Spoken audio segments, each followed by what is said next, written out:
अब सेवा तीर्थ और कर्तव्य भवनों के निर्माण से ये खर्च कम होगा, समय बचेगा और कर्मचारियों के समय की इस बचत से प्रोडक्टिविटी बढ़ेगी। साथियों, इस बदलाव के बीच निश्चित तौर पर पुराने भवन में बिताए गए वर्षों की स्मृतियां हमारे साथ रहेगी।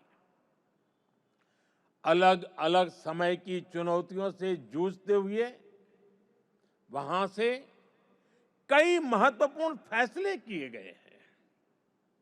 वहां से देश को नई दिशा मिली, सुधार की अनेक पहलें हुई। वो परिसर, वो इमारत भारत के इतिहास का अमर हिस्सा है। इसलिए हमने उस भवन को देश के लिए समर्पित म्यूजियम बनाने का फैसला किया है। वो युगे युगीन भारत म्यूजियम का ही हिस्सा होगी। वो इमारत देश की आने वाली पीढ़ी के लिए एक प्रेरणा केंद्र बनेगी। नई पीढ़ी के युवा जब वहां जाएंगे तो ऐतिहासिक लेगेसी उनका मार्गदर्शन करेगी। साथियों, विकसित भारत की इस यात्रा में ये बहुत जरूरी है कि भारत गुलामी की मानसिकता से मुक्त होकर आगे बढ़े। दुर्भाग्य है, आजादी के बाद भी हमारे यहां गुलामी के प्रतीकों को ढोया जाता रहा। आप देखिए, पहले क्या स्थिति थी। प्रधानमंत्री निवास जहां है उसे रेस कोर्स कहा जाता था। उपराष्ट्रपति के लिए कोई निवास स्थान तय ही नहीं था। राष्ट्रपति भवन तक आने वाले रास्ते को लोकतंत्र में राजपथ कहा जाता था।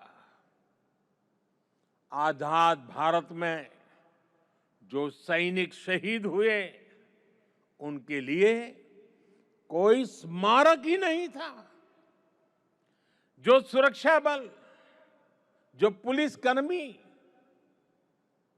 शहीद हुए उनके लिए भी कोई स्मृति स्थल नहीं था। यानी 1947 में स्वतंत्र हुए देश की राजधानी, जहां से देश के बड़े बड़े निर्णय होते थे, वो पूरी तरह गुलामी की मानसिकता में जकड़ी हुई थी। दिल्ली की इमारतों, सार्वजनिक स्थानों, ऐतिहासिक स्थलों पर गुलामी के चिन्ह ही भरे पड़े हैं। लेकिन साथियों, कहते हैं ना, समय का चक्र कभी भी एक जैसा नहीं रहता।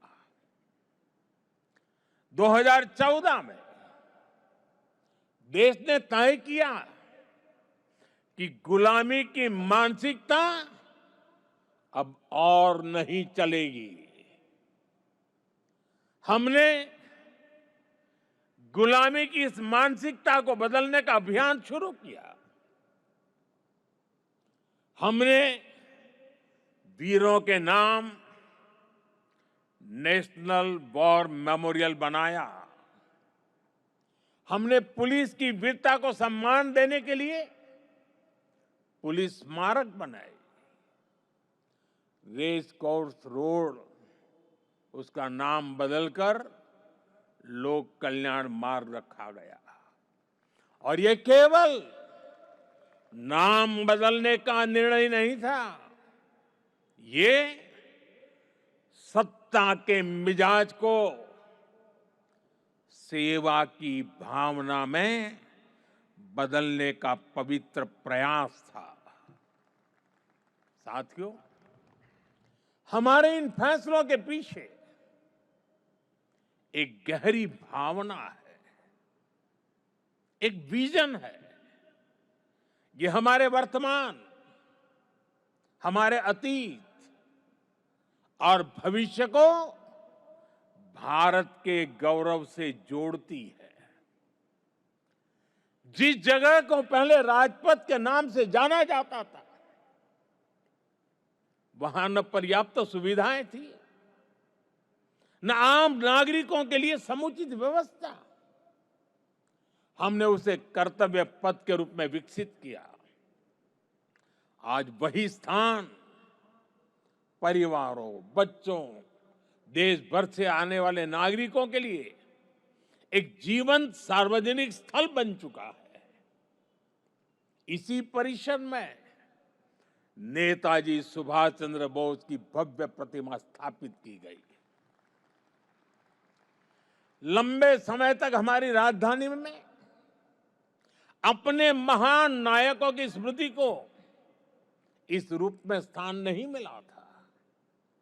हमने यह तय किया कि देश की नई पीढ़ी राजधानी के केंद्र में अपने नायकों से प्रेरणा ले। राष्ट्रपति भवन परिसर में भी परिवर्तन किए गए। मुगल गार्डन का नाम बदलकर अमृत उद्यान किया गया। जब पुरानी संसद के पास नए संसद भवन का निर्माण हुआ, तो हमने पुराने भवन को भुलाया नहीं। हमने उसे संविधान सदन के रूप में नई पहचान दी। जब अलग अलग मंत्रालयों को एक परिसर में लाया गया, तो उन भवनों को कर्तव्य भवन का नाम दिया गया। नाम बदलने की ये पहल केवल शब्दों का बदलाव नहीं है। इन सभी प्रयासों के पीछे वैचारिक सूत्रता एक ही है। स्वतंत्र भारत की स्वतंत्र पहचान, गुलामी से मुक्त निशान। साथियों, नए प्रधानमंत्री कार्यालय का नाम है सेवा तीर्थ। सेवा की भावना ही भारत की आत्मा है। सेवा की भावना ही भारत की पहचान है। श्री रामकृष्ण परमहंस जी कहते थे, शिव ज्ञान से जीव ज्ञान सेवा। यह विचार केवल आध्यात्मिक नहीं है, यह राष्ट्र निर्माण का दर्शन है। यह भवन हमें हर क्षण याद दिलाएगा कि शासन का अर्थ सेवा है, दायित्व का अर्थ समर्पण है।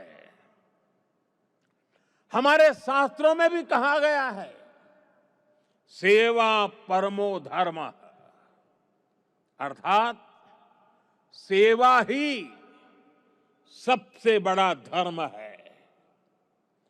भारतीय संस्कृति का यही विचार प्रधानमंत्री कार्यालय और सरकार का विजन है।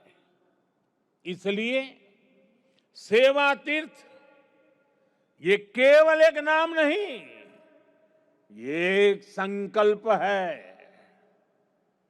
सेवा तीर्थ यानी नागरिक की सेवा से पवित्र हुआ स्थल, सेवा के संकल्प को सिद्धि तक ले जाने का स्थल। तीर्थ का अर्थ भी होता है तरति अनेन इति तीर्थ, अर्थात जो तारने की, पार करने की क्षमता रखे, जो लक्ष्यों की प्राप्ति में सहायक हो, वो तीर्थ है।